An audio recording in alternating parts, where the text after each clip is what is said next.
जमीन में चलने वाला कोई जानदार ऐसा नहीं है जिसकी रोजी अल्लाह के जिम्मे न हो और जिसके बारे में वो न जानता हो कि कहाँ वो रहता है और कहाँ वो सौंपा जाता है। सब कुछ एक स्पष्ट रजिस्टर में दर्ज है। और वही है जिसने आसमानों और जमीन को 6 दिनों में पैदा किया, जबकि इससे पहले उसका सिंहासन यानी अर्श पानी पर था, ताकि तुम्हारी परीक्षा लेकर देखे कि तुम में से कौन सबसे अच्छे कर्म करने वाला है। अब अगर ए नबी तुम कहते हो कि लोगों मरने के बाद तुम दोबारा उठाए जाओगे, तो इनकार करने वाले तुरंत बोल उठते हैं कि ये तो खुली जादूगरी है। और अगर हम एक विशेष अवधि तक उनकी सजा को टालते हैं तो वे कहने लगते हैं कि आखिर किस चीज ने उसे रोक रखा है। सुनो, जिस दिन उस सजा का समय आ गया तो वो किसी के फेरे न फिर सकेगा और वही चीज उन्हें आ घेरेगी जिसकी वे हंसी उड़ा रहे हैं। अगर कभी हम इंसान को अपनी दयालुता से नवाजने के बाद फिर उससे वंचित कर देते हैं तो वो निराश होता है और अकृतज्ञता दिखाने लगता है। और अगर उस मुसीबत के बाद जो उस पर आई थी हम उसे नेमत का मजा चखाते हैं तो कहता है मेरी तो सारी अनिश्चितता दूर हो गई। फिर वो फूला नहीं समाता और अकड़ने लगता है। इस दोष से पाक अगर कोई है तो बस वे लोग जो सब्र से काम लेने वाले और नेक काम करने वाले हैं, और वही हैं जिनके लिए माफी भी है और बड़ा बदला भी। तो ए पैगंबर, कहीं ऐसा ना हो कि तुम उन चीजों में से किसी चीज को बयान करने से छोड़ दो जो तुम्हारी ओर प्रकाशना द्वारा भेजी जा रही हैं, और इस बात पर दिल तंग हो कि वे कहेंगे इस व्यक्ति पर कोई खजाना क्यों ना उतारा गया, या ये कि इसके साथ कोई फरिश्ता क्यों ना आया। तुम तो सिर्फ खबरदार करने वाले हो, आगे हर चीज का हवालेदार अल्लाह है। क्या ये कहते हैं कि पैगंबर ने ये किताब खुद घड़ ली है? कहो अच्छा ये बात है तो इस जैसी घड़ी हुई 10 सूरतें तुम बना लाओ, और अल्लाह के सिवा और जो तुम्हारे पूज्य हैं उनको मदद के लिए बुला सकते हो तो बुला लो, अगर तुम उन्हें पूज्य समझने में सच्चे हो। अब अगर वे तुम्हारे पूज्य तुम्हारी मदद को नहीं पहुंचते तो जान लो कि ये अल्लाह के ज्ञान से अवतरित हुई है, और ये कि अल्लाह के सिवा कोई वास्तविक पूज्य नहीं है। फिर क्या तुम इस सत्य बात के आगे सिर झुकाते हो? जो लोग बस इस दुनिया की जिंदगी और इसकी शोभा के चाहने वाले होते हैं, उनके किए धरे का सारा फल हम यहीं उनको दे देते हैं, और इसमें उनके साथ कोई कमी नहीं की जाती। मगर आखिरत यानी परलोक में ऐसे लोगों के लिए आग के सिवा कुछ नहीं है। वहां मालूम हो जाएगा कि जो कुछ उन्होंने दुनिया में बनाया वो सब मलिया मेट हो गया, और अब उनका सारा किया धरा मात्र मिथ्या है। फिर भला वो व्यक्ति जो अपने रब की ओर से एक स्पष्ट गवाही रखता था, इसके बाद एक गवाह भी पालनकर्ता की ओर से उस गवाही के समर्थन में आ गया, और पहले मूसा की किताब मार्गदर्शक और दयालुता के रूप में आई हुई भी मौजूद थी। क्या वो भी दुनिया परस्तों की तरह इससे इनकार कर सकता है? ऐसे लोग तो उस पर ईमान ही लाएंगे, और इंसान के गिरोहों में से जो कोई उसका इनकार करे तो उसके लिए जिस जगह का वादा है वो दोज़ख है। अतः ए पैगंबर, तुम इस चीज की ओर से किसी शक में न पड़ना, ये सत्य है तुम्हारे रब की ओर से, मगर ज्यादातर लोग नहीं मानते। और उस शख्स से बढ़कर जालिम और कौन होगा जो अल्लाह पर झूठ गढ़े। ऐसे लोग अपने रब के सामने लाए जाएंगे और गवाही देंगे कि ये हैं वे लोग जिन्होंने अपने रब पर झूठ गढ़ा था। सुनो, अल्लाह की फिटकार है जालिमों पर, उन जालिमों पर जो अल्लाह के मार्ग से लोगों को रोकते हैं, उसके मार्ग को टेढ़ा करना चाहते हैं और आखिरत का इनकार करते हैं। वे धरती में अल्लाह को विवश करने वाले न थे और न अल्लाह के मुकाबले में कोई उनका हामी था। उन्हें अब दोहरी यातना दी जाएगी। वे न किसी की सुन ही सकते थे और न स्वयं ही उन्हें कुछ सूझता था। ये वे लोग हैं जिन्होंने अपने आप को खुद घाटे में डाला, और वो सब कुछ इनसे खोया गया जो इन्होंने घड़ रखा था। तय है कि वही आखिरत में सबसे बढ़कर घाटे में रहें। रहे वे लोग जो ईमान लाए और जिन्होंने अच्छे कर्म किए और अपने रब ही के होकर रहे, तो यकीनन वे जन्नत के लोग हैं और जन्नत में वे हमेशा रहेंगे। इन दोनों गिरोहों की मिसाल ऐसी है जैसे एक आदमी तो हो अंधा बहरा और दूसरा हो देखने और सुनने वाला। क्या ये दोनों एक जैसे हो सकते हैं? क्या तुम इस मिसाल से कोई शिक्षा नहीं लेते? और ऐसी ही स्थिति थी जब हमने नूह को उसकी कौम की ओर भेजा था। उसने कहा, मैं तुम लोगों को स्पष्ट रूप से खबरदार करता हूं कि अल्लाह के सिवा किसी की बंदगी न करो, नहीं तो मुझे आशंका है कि तुम पर एक दिन दर्दनाक अजाब आएगा। जवाब में उसकी कौम के सरदार, जिन्होंने उसकी बात मानने से इनकार किया था, बोले, हमारी नजर में तो तुम इसके सिवा कुछ नहीं हो कि बस एक इंसान हो हम जैसे, और हम देख रहे हैं कि हमारी कौम में से बस वे लोग जो हमारे यहां सबसे नीच थे, बिना सोचे समझे तुम्हारे पीछे चलने लगे हैं, और हम कोई चीज भी ऐसी नहीं पाते जिसमें तुम लोग हमसे कुछ बढ़े हुए हो, बल्कि हम तो तुम्हें झूठा समझते हैं।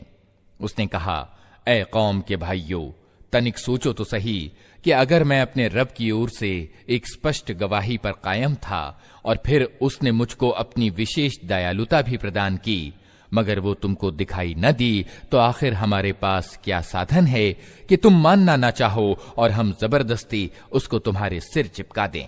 और ऐ कौम के भाइयों, मैं इस काम पर तुमसे कोई माल नहीं मांगता, मेरा पारिश्रमिक तो अल्लाह के जिम्मे है, और मैं उन लोगों को धक्के देने से भी रहा जिन्होंने मेरी बात मानी है। वे खुद ही अपने रब के पास जाने वाले हैं, मगर मैं देखता हूं कि तुम लोग जिहालत बरत रहे हो। और ए कौम, अगर मैं इन लोगों को धुतकार दूं तो अल्लाह की पकड़ से कौन मुझे बचाने आएगा? तुम लोगों की समझ में क्या इतनी बात भी नहीं आती? और मैं तुमसे नहीं कहता कि मेरे पास अल्लाह के खजाने हैं, न ये कहता हूं कि मैं परोक्ष यानी गैब का ज्ञान रखता हूं, न ये मेरा दावा है कि मैं फरिश्ता हूं। और ये भी मैं नहीं कह सकता कि जिन लोगों को तुम्हारी आंखें उपेक्षा यानी नफरत से देखती हैं, उन्हें अल्लाह ने कोई भलाई नहीं दी। उनके जी का हाल अल्लाह ही खूब जानता है। अगर मैं ऐसा कहूं तो जालिम हूंगा। आखिरकार उन लोगों ने कहा कि ए नूह, तुमने हमसे झगड़ा किया और बहुत कर लिया, अब तो बस वो अजाब ले आओ जिसकी तुम हमें धमकी देते हो, अगर सच्चे हो। नूह ने जवाब दिया, वो तो अल्लाह ही लाएगा अगर चाहेगा, और तुम इतना बलबूता नहीं रखते कि इसे रोक दो। अब अगर मैं तुम्हारा कुछ हित भी चाहूं तो मेरा हित चाहना तुम्हें कोई लाभ नहीं पहुंचा सकता, जबकि अल्लाह ही ने तुम्हें भटका देने का इरादा कर लिया हो। वही तुम्हारा रब है और उसी की तरफ तुम्हें पलटना है। ए नबी, क्या ये लोग कहते हैं कि इस व्यक्ति ने ये सब कुछ खुद घड़ लिया है? इनसे कहो, अगर मैंने ये खुद घड़ा है तो मुझ पर अपने अपराध की जिम्मेदारी है, और जो अपराध तुम कर रहे हो उसकी जिम्मेदारी से मैं बरी हूं। नूह पर प्रकाशना यानी वही की गई कि तुम्हारी कौम में से जो लोग ईमान ला चुके, बस वे ला चुके, अब कोई मानने वाला नहीं है। उनकी करतूतों का गम खाना छोड़ो और हमारी निगरानी में हमारी प्रकाशना के मुताबिक एक नाव बनाना शुरू कर दो।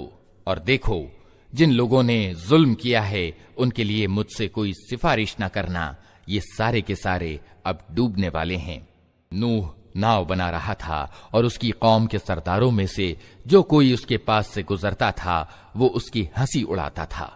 उसने कहा, अगर तुम हम पर हंसते हो तो हम भी तुम पर हंस रहे हैं।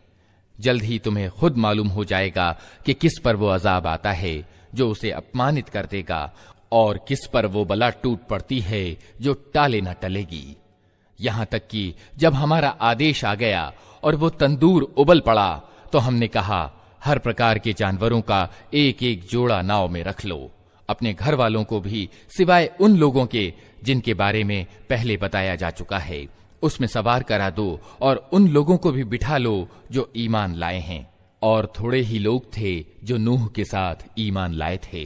नूह ने कहा, सवार हो जाओ इसमें, अल्लाह ही के नाम से है इसका चलना भी और इसका ठहरना भी। मेरा रब बड़ा क्षमाशील और दयावान है। नाव इन लोगों को लिए चली जा रही थी और एक एक लहर पहाड़ की तरह उठ रही थी। नूह का बेटा दूर फासले पर था। नूह ने पुकार कर कहा, बेटा हमारे साथ सवार हो जा, अधर्मियों के साथ न रह। उसने पलटकर जवाब दिया, मैं अभी एक पहाड़ पर चढ़ जाता हूं जो मुझे पानी से बचा लेगा। नूह ने कहा, आज कोई चीज अल्लाह के आदेश से बचाने वाली नहीं है सिवाय इसके कि अल्लाह ही किसी पर दया करे। इतने में एक लहर दोनों के बीच आ गई और वो भी डूबने वालों में शामिल हो गया। आदेश हुआ, ए जमीन अपना सारा पानी निगल जा और ए आसमान रुक जा। अतएव पानी जमीन में बैठ गया। फैसला चुका दिया गया। नाव जूदी पर टिक गई और कह दिया गया कि दूर हुई जालिमों की कौम। नूह ने अपने रब को पुकारा, कहा, ए रब, मेरा बेटा मेरे घर वालों में से है और तेरा वादा सच्चा है और तू सब हाकिमों से बड़ा और सबसे अच्छा हाकिम है। जवाब में कहा गया, ए नूह, वो तेरे घर वालों में से नहीं है, वो तो एक बिगड़ा हुआ कर्म है। अतः मुझसे उस बात की प्रार्थना न कर जिसकी हकीकत तू नहीं जानता। मैं तुझे नसीहत करता हूं कि अपने आप को जाहिलों की तरह न बना ले। नूह ने तुरंत निवेदन किया, ऐ मेरे रब, मैं तेरी पनाह मांगता हूं इससे कि वो चीज तुझसे मांगूं जिसका मुझे ज्ञान नहीं। अगर तूने मुझे माफ न किया और दया न की तो मैं बर्बाद हो जाऊंगा।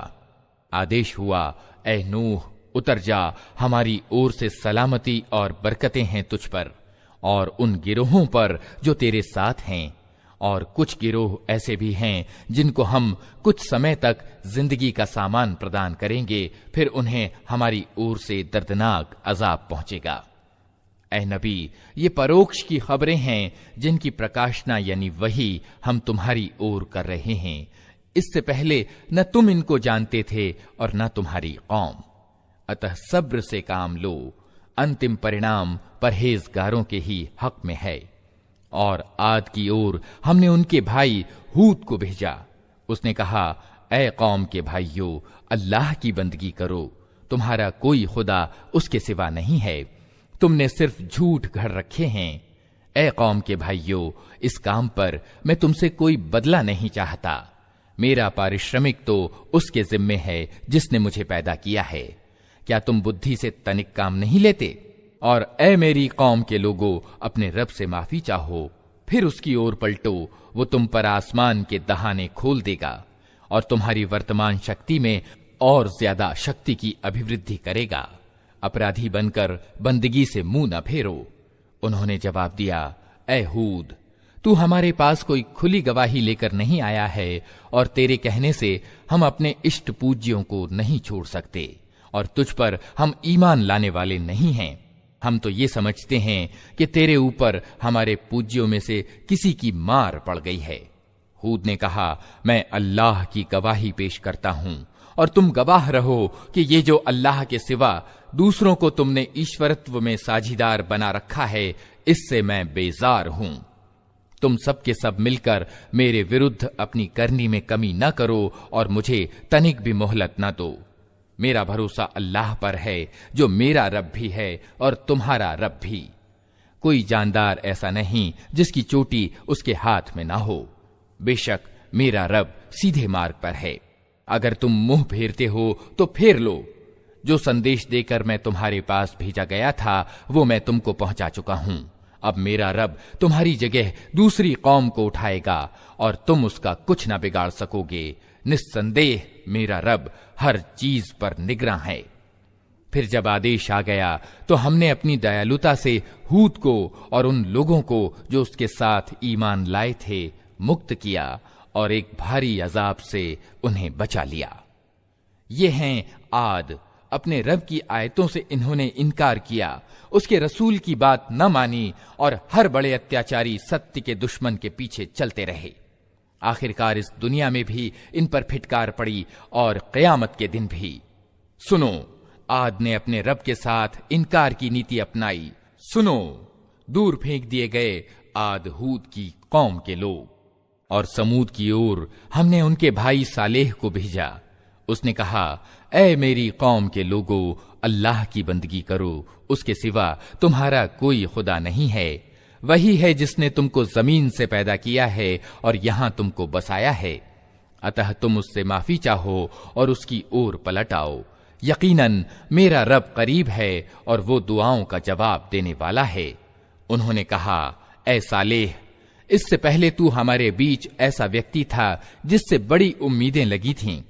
क्या तू हमें उन देवताओं की पूजा से रोकना चाहता है जिनकी पूजा हमारे बाप दादा करते थे? तू जिस पथ की ओर हमें बुला रहा है उसके बारे में हमको भारी संदेह है, जिसने हमें दुविधा में डाल रखा है। सालेह ने कहा, ऐ कौम के भाइयों, तुमने कुछ इस बात पर भी विचार किया है कि अगर मैं अपने रब की ओर से एक खुली गवाही रखता था और फिर उसने अपनी दयालुता से भी मुझे नवाज दिया, तो इसके बाद अल्लाह की पकड़ से मुझे कौन बचाएगा अगर मैं उसकी अवज्ञा करूं? तुम मेरे किस काम आ सकते हो सिवाय इसके कि मुझे और ज्यादा घाटे में डाल दो। और ऐ मेरी कौम के लोगों, देखो, ये अल्लाह की ऊंटनी तुम्हारे लिए एक निशानी है। इसे अल्लाह की जमीन में चरने के लिए आजाद छोड़ दो। इसे तनिक भी न छेड़ना, नहीं तो कुछ ज्यादा देर न गुजरेगी कि तुम पर अल्लाह का अजाब आ जाएगा। मगर उन्होंने ऊंटनी को मार डाला। इस पर सालेह ने उनको सावधान कर दिया कि बस अब 3 दिन अपने घरों में और रह बस लो। ये ऐसी अवधि है जो झूठी सिद्ध न होगी। आखिरकार जब हमारे फैसले का समय आ गया तो हमने अपनी दयालुता से सालेह को और उन लोगों को जो उसके साथ ईमान लाए थे बचा लिया और उस दिन की रुसवाई से उनको सुरक्षित रखा। निस्संदेह तेरा रब ही वास्तव में शक्तिमान और प्रभुत्वशाली है। रहे वे लोग जिन्होंने जुल्म किया था तो एक जोरदार धमाके ने उनको धर लिया और वे अपनी बस्तियों में इस तरह अचेत और निष्क्रिय पड़े के पड़े रह गए कि मानो वे वहां अभी बसे ही न थे। सुनो, समूद ने अपने रब के पास इनकार की नीति अपनाई। सुनो, दूर फेंक दिए गए समूद। और देखो, इब्राहिम के पास हमारे फरिश्ते शुभ सूचना लिए हुए पहुंचे। कहा, तुम पर सलाम हो। इब्राहिम ने जवाब दिया, तुम पर भी सलाम हो। फिर कुछ देर न गुजरी कि इब्राहिम एक भुना हुआ बछड़ा उनके सत्कार के लिए ले आया। मगर जब देखा कि उनके हाथ खाने पर नहीं बढ़ते तो वो उनकी ओर से शक में पड़ गया और दिल में उनसे डर महसूस करने लगा। उन्होंने कहा, डरो नहीं, हम तो लूत की कौम की ओर से भेजे गए हैं। इब्राहिम की पत्नी भी खड़ी हुई थी। वो ये सुनकर हंस दी। फिर हमने उसको इसहाक और इसहाक के बाद याकूब की खुशखबरी दी। वो बोली, हाय मेरा अभाग्य, क्या अब मेरे यहां बच्चा होगा जबकि मैं बुढ़िया फूस हो गई और मेरे पति भी बूढ़े हो चुके? ये तो बड़ी अजीब बात है। फरिश्तों ने कहा, अल्लाह के आदेश पर आश्चर्य करती हो? इब्राहिम के घर वालों, तुम लोगों पर तो अल्लाह की दयालुता और उसकी बरकतें हैं और यकीनन अल्लाह अत्यंत प्रशंसनीय और बड़ा गौरव वाला है। फिर जब इब्राहिम की घबराहट दूर हो गई और संतान की शुभ सूचना से उसका दिल खुश हो गया तो उसने लूत की कौम के विषय में हमसे झगड़ा शुरू किया। वास्तव में इब्राहिम बड़ा सहनशील और कोमल हृदय आदमी था और हर हाल में हमारी तरफ रुजू करता था। आखिरकार हमारे फरिश्तों ने उससे कहा, ऐ इब्राहिम, इससे बाज आ जाओ, तुम्हारे रब का आदेश हो चुका है और अब उन लोगों पर वो अजाब आकर रहेगा जो किसी के फेरे नहीं फिर सकता। और जब हमारे फरिश्ते लूत के पास पहुंचे तो उनके आने से वो बहुत घबराया और दिल तंग हुआ और कहने लगा कि आज बड़ी मुसीबत का दिन है। इन मेहमानों का आना था कि उसकी कौम के लोग बेकाबू होकर उसके घर की ओर दौड़ पड़े। पहले वे ऐसे ही बुरे कर्मों के आदी थे। लूत ने उनसे कहा, भाइयों, ये मेरी बेटियां मौजूद हैं, ये तुम्हारे लिए सबसे ज्यादा पवित्र हैं और अल्लाह का डर रखो और मेरे मेहमानों के मामले में मुझे अपमानित ना करो। क्या तुम में कोई भला आदमी नहीं है? उन्होंने जवाब दिया, मुझे तो मालूम ही है कि तेरी बेटियों में हमारा कोई हिस्सा नहीं है और तू ये भी जानता है कि हम चाहते क्या हैं। लूत ने कहा, क्या ही अच्छा होता कि मेरे पास इतनी शक्ति होती कि तुम्हें सीधा कर देता, या कोई मजबूत सहारा ही होता कि उसकी पनाह लेता। तब फरिश्तों ने उससे कहा, ऐ लूत, हम तेरे रब के भेजे हुए फरिश्ते हैं, ये लोग तेरा कुछ न बिगाड़ सकेंगे। बस तू कुछ रात रहे, अपने लोगों और परिवार को लेकर निकल जा। और देखो, तुम में से कोई व्यक्ति पीछे पलट कर ना देखे, मगर तेरी पत्नी साथ नहीं जाएगी, क्योंकि उस पर भी वही कुछ बीतने वाला है जो इन लोगों पर बीतना है। इनकी तबाही के लिए सुबह का वक्त नियत है। सुबह होते अब देर ही कितनी है। फिर जब हमारे फैसले का समय आ पहुंचा तो हमने उस बस्ती को तलपट कर दिया और उस पर पकी हुई मिट्टी के पत्थर ताबड़तोड़ बरसाए, जिनमें से हर पत्थर तेरे रब के यहां चिन्हित था, और जालिमों से ये सजा कुछ दूर नहीं है। और मदयन वालों की ओर हमने उनके भाई शुएब को भेजा। उसने कहा, ऐ मेरी कौम के लोगों, अल्लाह की बंदगी करो, उसके सिवा तुम्हारा कोई रब नहीं है, और नाप तौल में कमी न किया करो। आज मैं तुमको अच्छी हालत में देख रहा हूं, मगर मुझे डर है कि कल तुम पर ऐसा दिन आएगा जिसका अजाब सबको घेर लेगा। और ए कौम के भाइयों, ठीक ठीक इंसाफ के साथ पूरा नापो और तोलो, और लोगों को उनकी चीज में घाटा न दिया करो, और जमीन में बिगाड़ ना फैलाते फिरो। अल्लाह की दी हुई बचत तुम्हारे लिए ज्यादा अच्छी है, अगर तुम मोमिन हो। और जैसा भी हो, मैं तुम्हारे ऊपर कोई नियुक्त रखवाला नहीं हूं। उन्होंने जवाब दिया, ऐ शोएब, क्या तेरी नमाज तुझे ये सिखाती है कि हम उन सभी पूज्यों को छोड़ दें जिनकी पूजा हमारे बाप दादा किया करते थे, या ये कि हमको अपने माल में अपनी इच्छा के अनुसार कुछ उपभोग का अधिकार ना हो?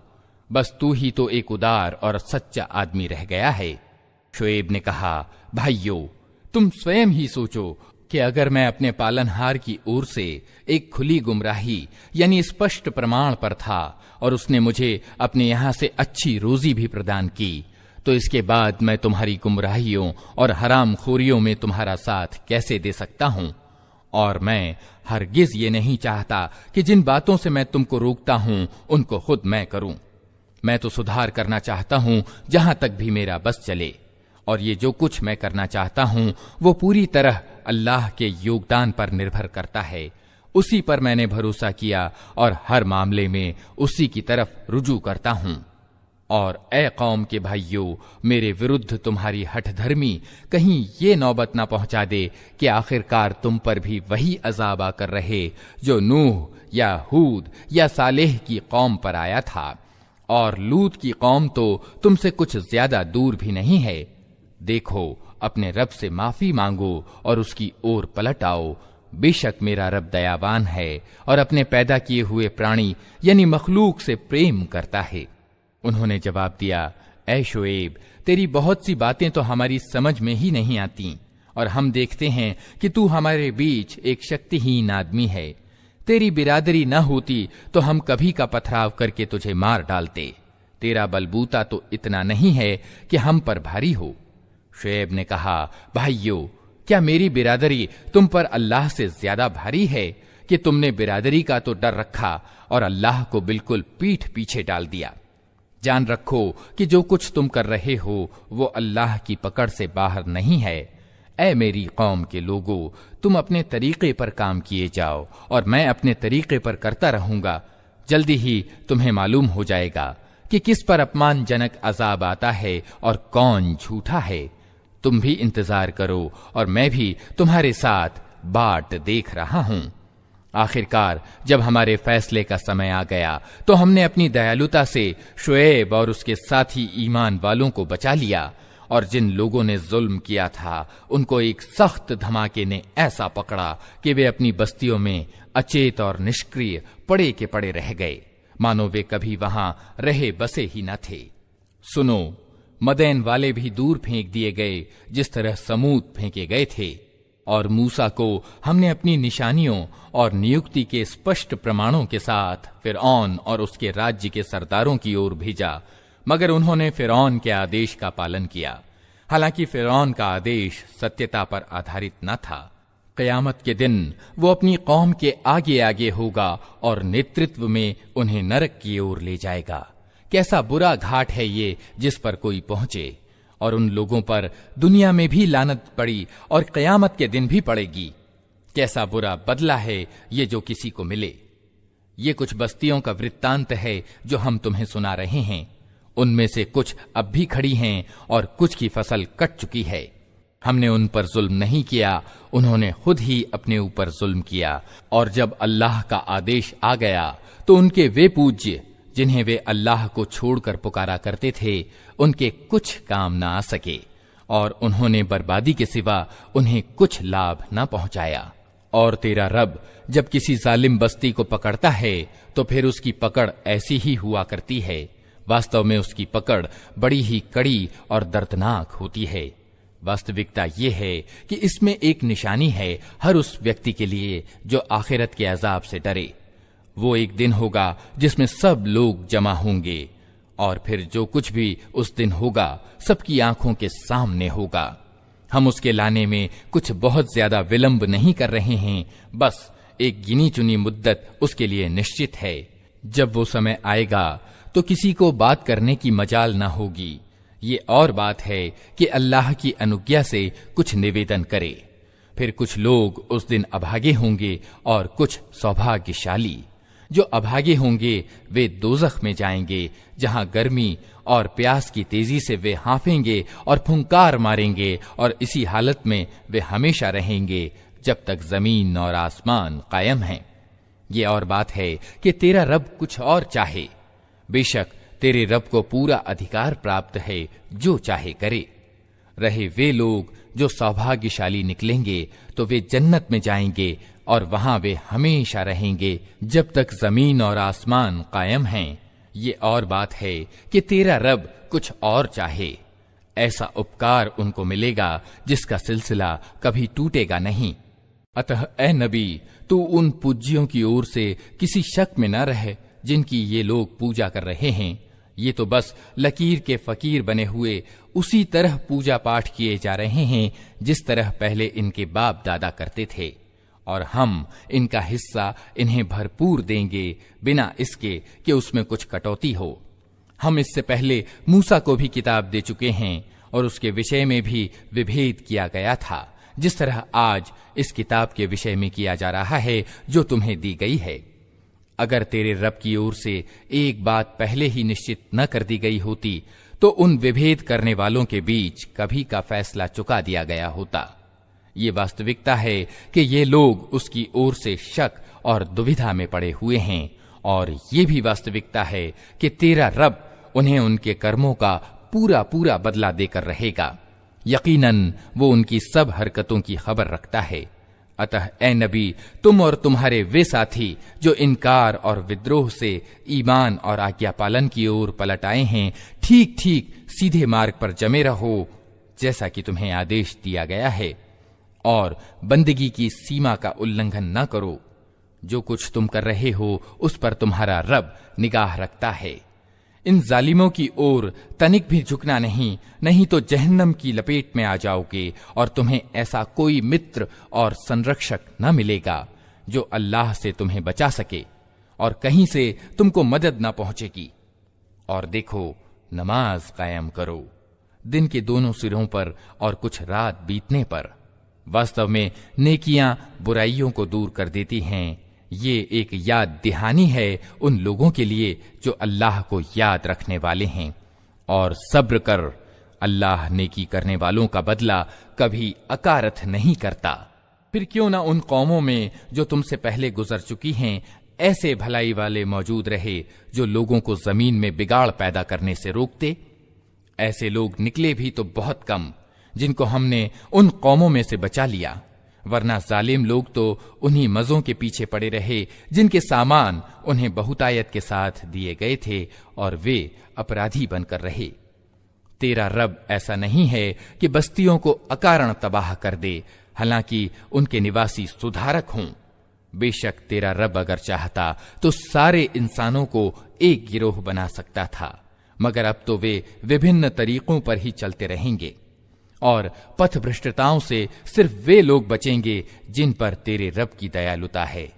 इसी चुनाव और अधिकार की स्वतंत्रता और परीक्षा के लिए तो उसने उन्हें पैदा किया था, और तेरे रब की वो बात पूरी हो गई जो उसने कही थी कि मैं जहन्नम को जिन्नों और इंसानों सबसे भर दूंगा। और ए नबी, ये पैगंबरों की कथाएं जो हम तुम्हें सुनाते हैं, ये वे चीजें हैं जिनके द्वारा हम तुम्हारे दिल को सुदृढ़ करते हैं। इनके अंदर तुमको वास्तविकता का ज्ञान मिला और ईमान लाने वालों को उपदेश और जागृति प्राप्त हुई। रहे वे लोग जो ईमान नहीं लाते, तो उनसे कह दो कि तुम अपने तरीके पर काम करते रहो और हम अपने तरीके पर किए जाते हैं। परिणाम का तुम भी इंतजार करो और हम भी इंतजार में हैं। आसमानों और जमीन में जो कुछ छिपा हुआ है सब अल्लाह के अधिकार में है और सारा मामला उसी की तरफ रुजू किया जाता है। अतः ए नबी, तू उसकी बंदगी कर और उसी पर भरोसा रख। जो कुछ तुम लोग कर रहे हो, तेरा रब उससे बेखबर नहीं है। अल्लाह के नाम से जो बड़ा ही मेहरबान और रहम करने वाला है। अलिफ लाम रा। ये उस किताब की आयतें हैं जो अपना अभिप्राय स्पष्ट रूप से बयान करती हैं। हमने इसे उतारा है कुरान बनाकर अरबी भाषा में, ताकि तुम अरब वाले इसको अच्छी तरह समझ सको।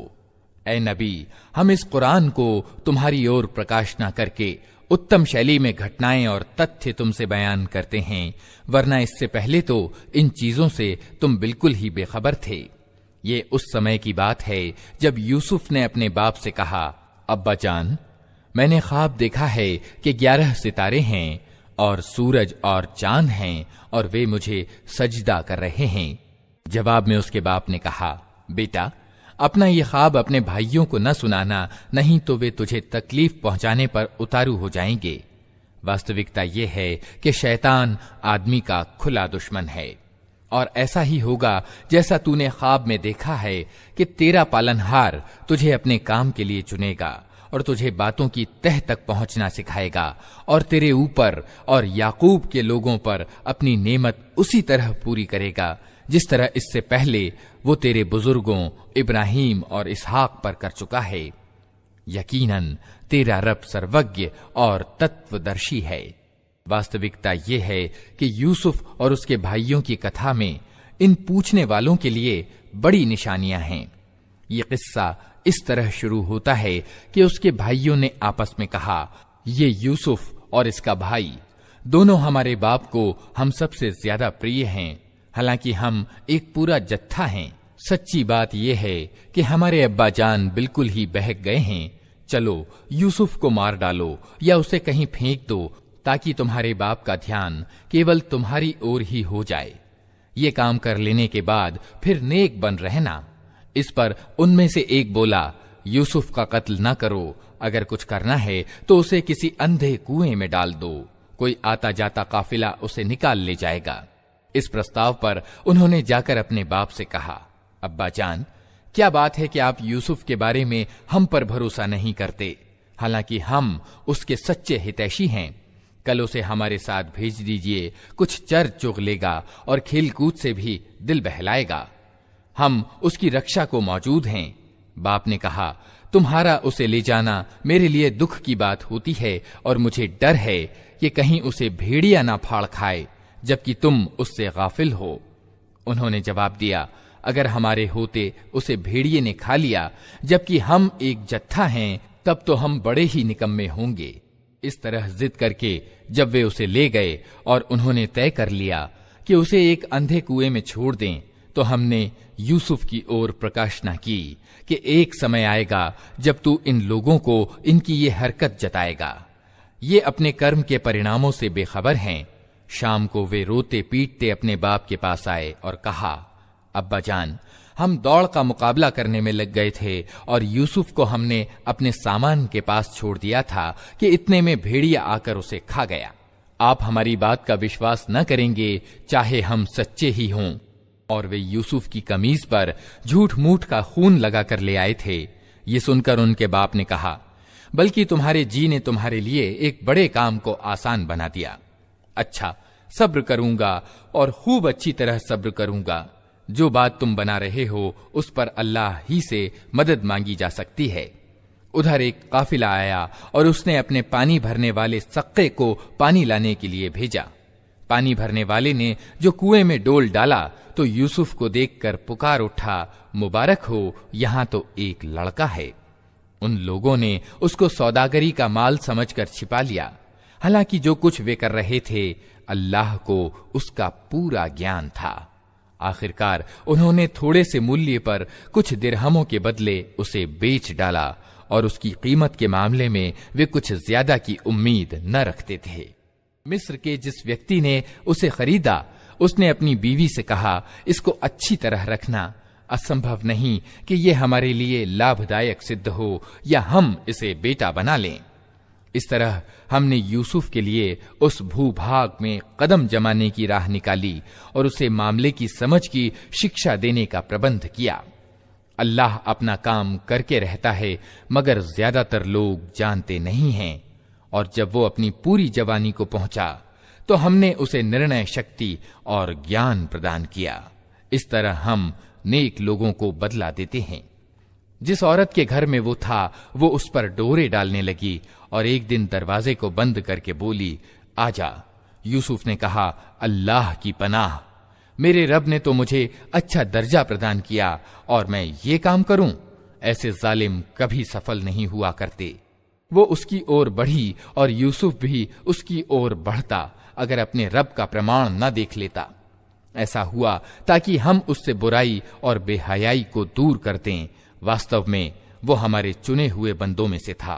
आखिरकार यूसुफ और वो आगे पीछे दरवाजों की ओर भागे और उसने पीछे से यूसुफ की कमीज खींचकर फाड़ दी।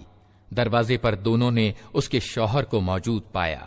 उसे देखते ही औरत कहने लगी, क्या सजा है उस व्यक्ति की जो तेरी घरवाली पर नीयत खराब करे?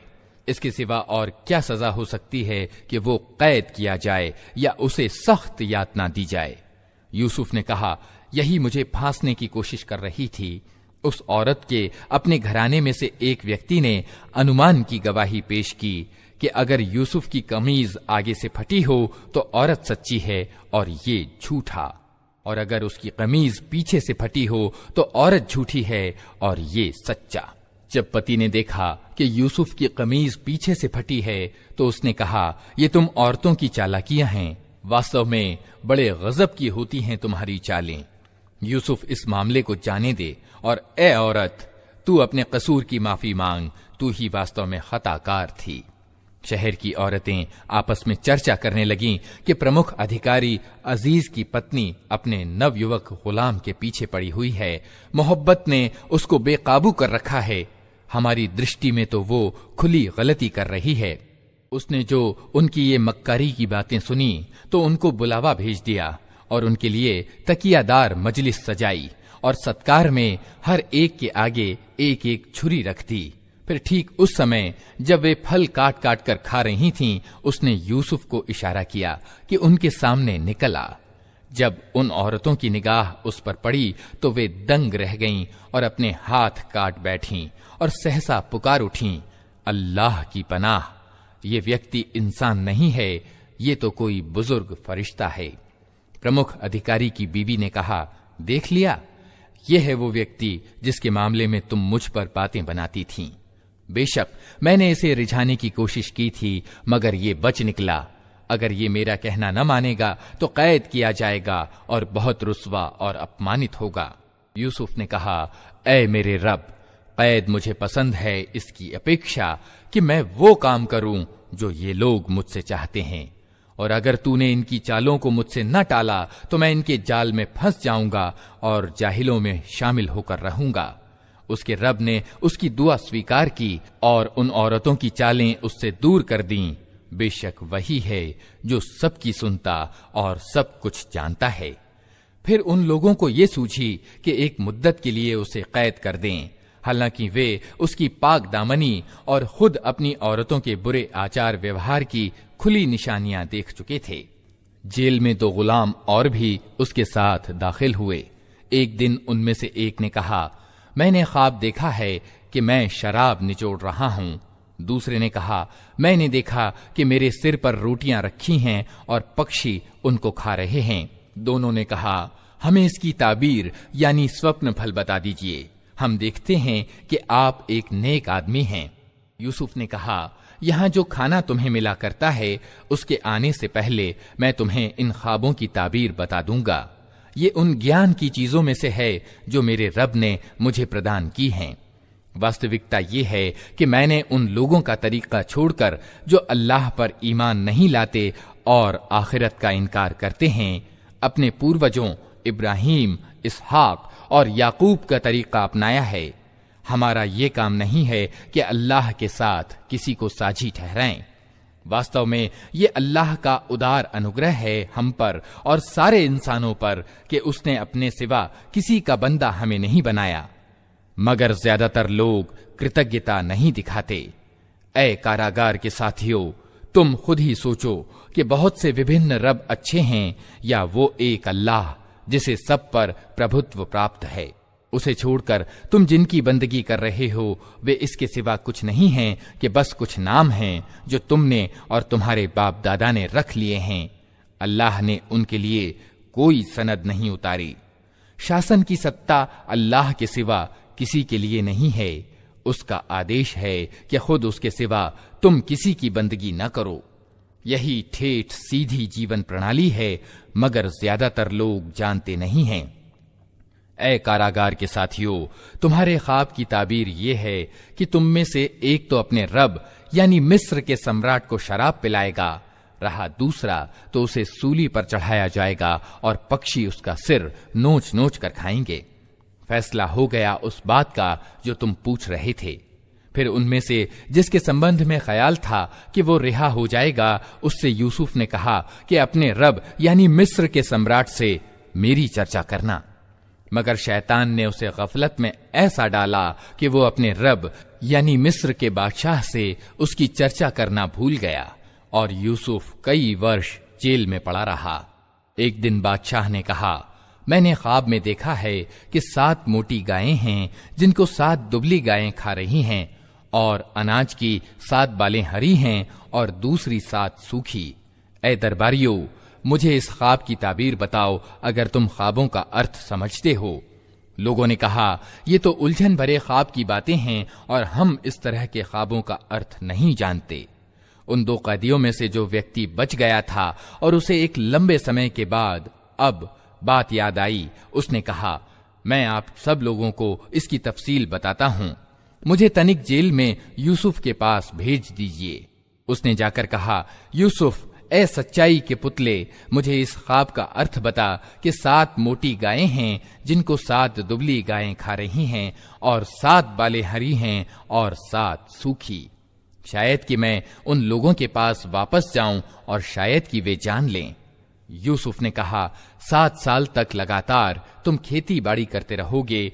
इस बीच जो फसल तुम काटो उनमें से बस थोड़ा सा हिस्सा जो तुम्हारी खुराक के काम आए निकालो और बाकी को उसकी बालों ही में रहने दो। फिर 7 साल बहुत कठिन आएंगे। उस अवधि में वो सब गल्ला यानी अनाज खा लिया जाएगा जो कुछ तुम उस समय के लिए इकट्ठा करोगे। अगर कुछ बचेगा तो बस वही जो तुमने सुरक्षित कर रखा हो। इसके बाद फिर 1 वर्ष ऐसा आएगा जिसमें रहमत की बारिश से लोगों की फरियाद सुन ली जाएगी और वे रस निचोड़ेंगे। बादशाह ने कहा, उसे मेरे पास ले आओ। मगर जब बादशाह का भेजा हुआ दूत यूसुफ के पास पहुंचा तो उसने कहा, अपने रब के पास वापस जा और उससे पूछ कि उन औरतों का क्या मामला है जिन्होंने अपने हाथ काट लिए थे। मेरा रब तो उनकी मक्कारी से परिचित ही है।